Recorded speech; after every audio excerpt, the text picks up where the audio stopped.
Has Anthony Yarde been let down? On the weekend, we watched David Benavidez stop Anthony Yarde in his seventh round of their WBC light heavyweight title fight. It was Yarde's third world title challenge, and all three have ended the same way, with Yarde being stopped out of gas and out of ideas. And it's hard for me to say what I see without sounding really harsh towards Yarde, or even harsher towards his team, and mainly his trainer, Tundi. But there's obvious questions that needs answering. If a boxer's repeatedly not seeing the final bell and he has nothing left in the tank when the referee steps in to stop it, who's to blame? And my opinion is fighters follow orders and we do as we're told, and we train the way we're instructed to train, and we trust the coaches and we trust the process. But if you're doing all that and you're still turning up and you're underprepared and tactically out of your depth, which I felt Yarde was and has been in the past, then who's the problem? And the truth is, I've been saying this for probably nearly a decade now. It's been probably that long I've been going on about it, and we've all seen the old footage from Yarde's gym, from the tippy-tappy pads, what we see in the public workouts, and the declarations from Tundi about not sparring and no sparring that he does in the gym. And I don't believe that, but he says that, and we've seen his outbursts on interviews. And this is the same fella, don't forget, who said, and I'll quote, Andre Ward doesn't have the same skill set as Anthony Yarde. That attitude and that delusion is exactly why this debate's here in the first place. That's why I'm speaking about it. Lions in the camp has become the mantra, but it's also become the stick that most of them are beaten with now by the fans. And it'll happen more so now that Yarde's lost in the way that he did, because fans are fickle in a way, and they're always going to go and use sticks to beat you with. And I fair weight against Andre Ward, and that's the stick they used to beat me. If I could go back and do it differently, I absolutely would. You know, I have my reasons, but I have no excuses. I can't go back, I can't change it. And the shitty abuse that you get on social media sometimes when people who've never fought or never made weight or even attempted to do anything with their lives is frustrating, but you've got to take it on the chin because that's the game we're in. And I made weight 70 odd times as an amateur, 40 odd times as a pro, and the one time I failed is the talking point, and that's the stick that they used to beat me with. But you develop a thick skin. I don't give a fuck what people think or say anymore, but Tundi needs that now, and Anthony Yarde needs that a little bit. In that same interview where Tundi's dismissing Andre Ward, who's a Hall of Famer fighter, by the way, an undefeated Olympic gold medalist and a two-weight unified world champion, he name drops this fighter called Cora Mora, who apparently went 12 rounds with Bernard Hopkins, and after his little trademark chuckle, he finishes with, "My knowledge is serious," and that's the type of stuff that pisses me off and winds me up about boxing nowadays. And in boxing, having a good memory isn't knowledge, and trying to memorise fights and dates and what goes on isn't knowledge. And I'll tell you the tale about Buddy McGirt and a little bit about memory and a stat that he's forgotten about himself. But memory's great if you're a quizzer or if you're on quiz shows, and it's good for remembering stats and opponents. I agree with that, but it doesn't make you an expert on boxing at all. And if it did, Arthur Twitter would be in the Hall of Fame himself, wouldn't he? Tundi travelled to Vegas and he spent a lot of time in Mayweather's gym, and it's evident to see.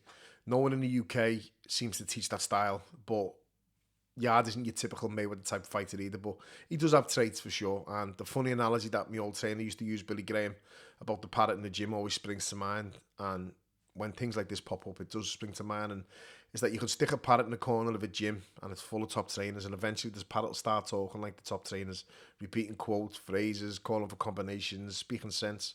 But I wouldn't trust the fucker in the corner. And they're Billy's words, and he's a boxing man through and through. And people may not remember dates or times or fights as Billy wouldn't, but sit in front of him, put two people in the ring, and he'll tell you exactly what's happening, exactly why, exactly how, and what the other fighter needs to do to win. And there's no bullshit or drama or nonsense with Billy. And he's a proper boxing man. And I love using analogies, and I've heard and remember plenty over the years from great men and great trainers like Billy and others, and they help people understand and relate. And there's one that I use a lot, and it's if you play golf, would you go to someone to practice your golf swing if they've never swung a club before? And it sounds stupid when you put it like that, but boxing's full of people like that. And that's the thing with boxing. There's a lot of people who teach it, debate it, talk about it, and you've never actually done it or can't do it. Now, Tundi did box. He boxed both amateur and professional. He's done it. He 100% has my respect for that part.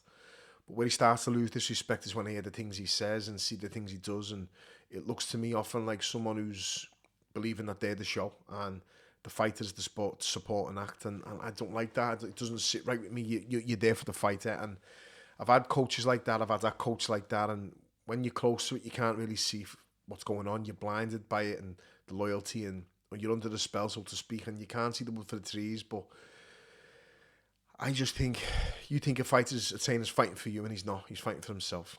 A trainer that won't wear your sponsors, or who wants a seat at the top table at the press conferences, or sulks if he isn't needed on a media day, or someone who treats fighters like stepping stones to their own dream and adding another notch on the record, which is a bit narcissistic, or a logo with stars on, or for world titles, or they're not helping you out for the love of the sport, but the pride in their career, and it's about them, and you're secondary, you're a byproduct of that. But that's another video for another day, and I'll get to that later on, I'm sure. But I've also experienced the complete opposite, to be honest with you, in Buddy McGirt, a two-time world champion who's a Hall of Famer himself, and he's been in the corner for Gatti against Ward, Tarver against Jones, Vernon Forrest, Paulie Malignaggi, Macklin, myself. He's done a bit with Mike Tyson in the past. Buddy trains me brother Callum now, and remember I told you about the stat, he said with his memory is, if you ask Buddy how many world champions he's trained, he just shrugs off and says, I've got a clue, and he can't tell you off the top of his head. And why is that, do you think? And his answer is usually God knows, because it's not about him. And his job's to train the fighter, and the fighter's the show. And he's done his fighting, he's had his career, and he had a great career, by the way, but he's had his moment, and he's not in there looking for more limelight and more publicity, and that's the difference. And I think that's what the problem is here. Not just with Tundi, and not just with some trainers, but a lot of trainers, it's ego. And we're seeing so many trainers do more interviews than the fighters, trainers making more noise, trainers taking more spotlight and taking the centre stage, and a lot of fighters just don't realise where the power lies, and the trainer is the boss in the gym.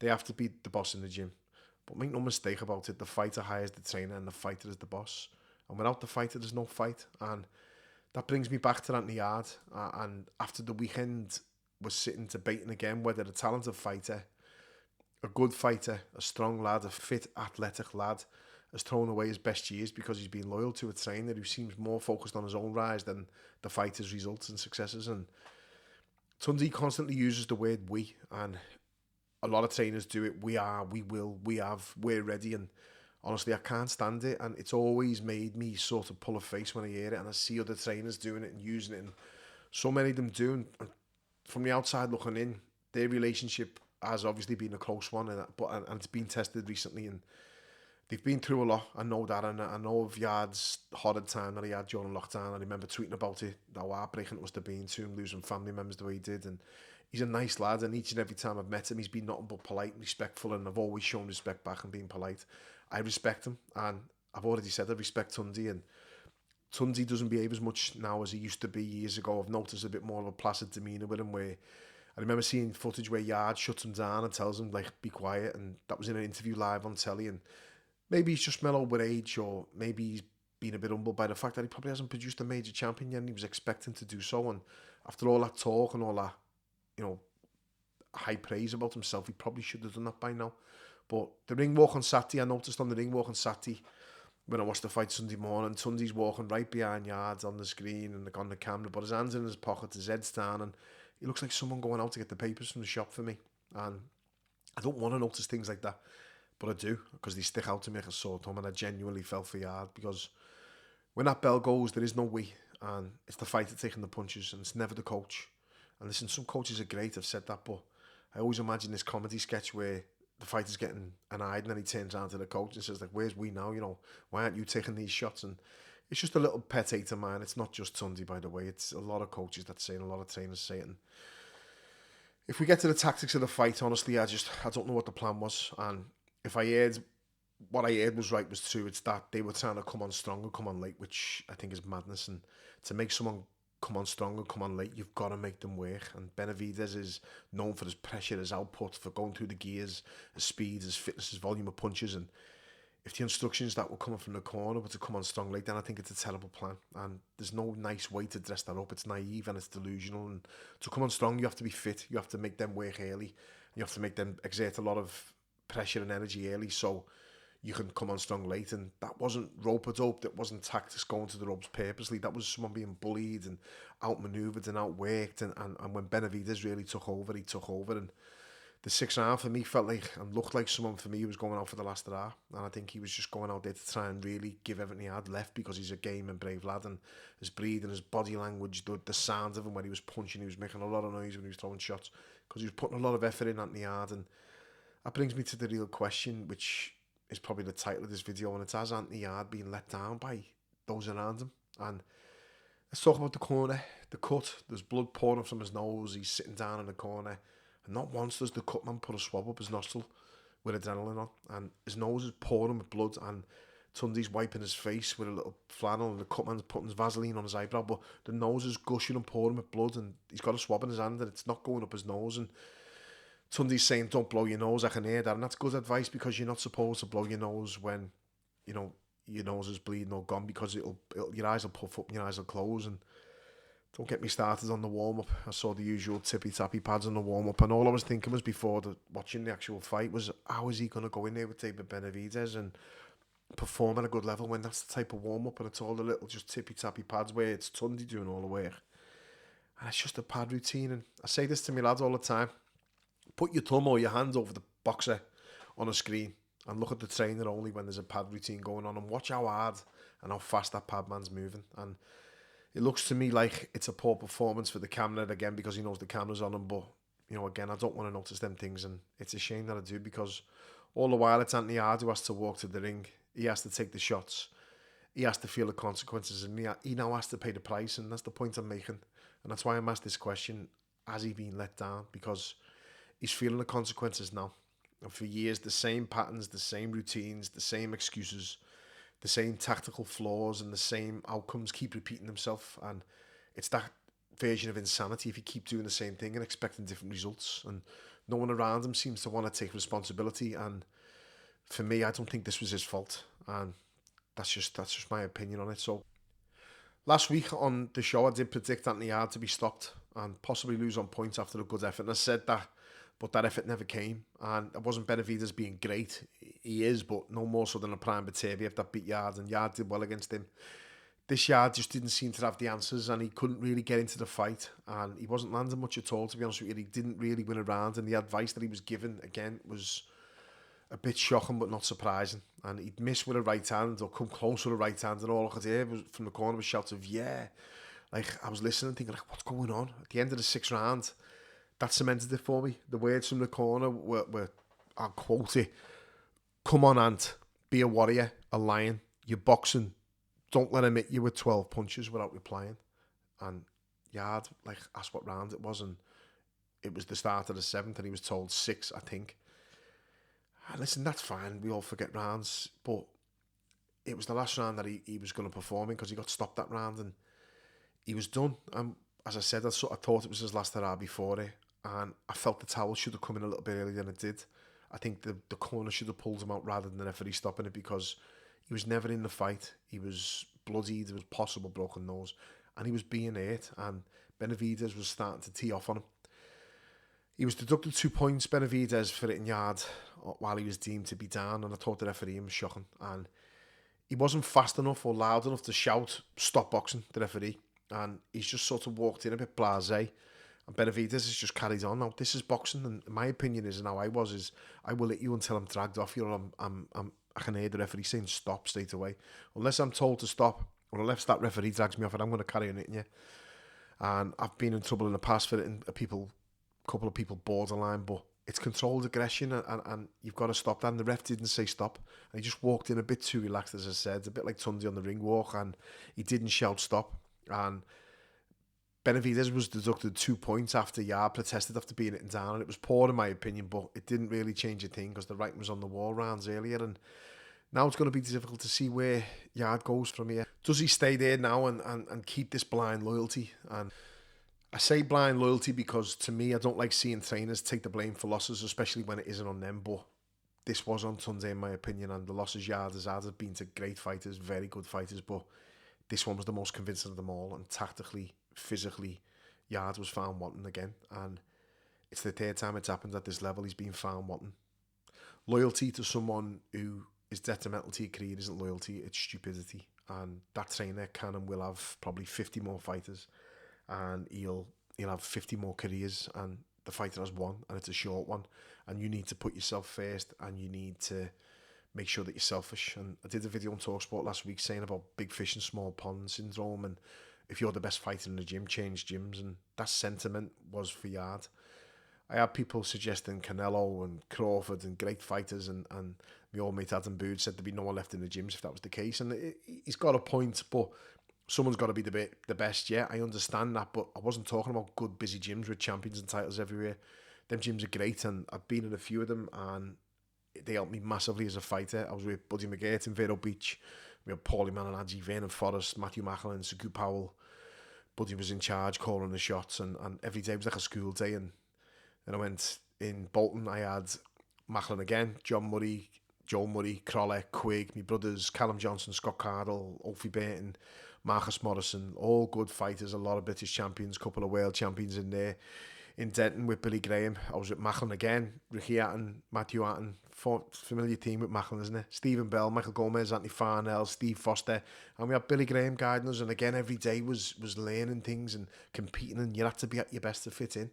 Top trainers, respected and accomplished, and won world titles with the fighters. They knew their own ability and they had the accolades to back it up. You had champions in there pushing each other, and you had prospects like me learning from the champions, and they set the standards. And I saw my mate and my gym mate winning a title, and he's winning it, why can't I do it? And they paved the way, and Yarde doesn't have that. He's the best in the gym, he's the big fish in the gym, and Tunsey hasn't won titles before with fighters to show them a blueprint. Yarde's won a Commonwealth title. There's nothing wrong with the Commonwealth title, but that's all that Yarde has won. And some say he's also made a couple of million quid, and that's great, and it's more than I ever made in one fight, so fair play to him, and credit where it's due. This is prize fighting, but the prizes you get into boxing for when you're a kid are the ones that you put around your waist, and Yarde's lack those.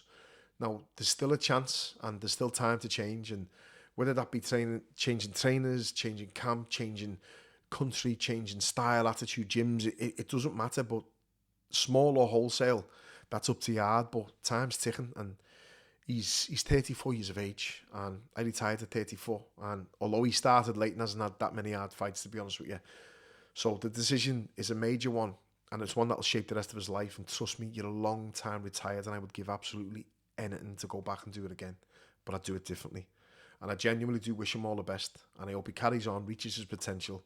I hope he makes millions more, but it's going to take a lot of hard work and even harder conversations, and the first conversation, I think, has to be with his team. So good luck, Anthony, and good luck, Tunsey.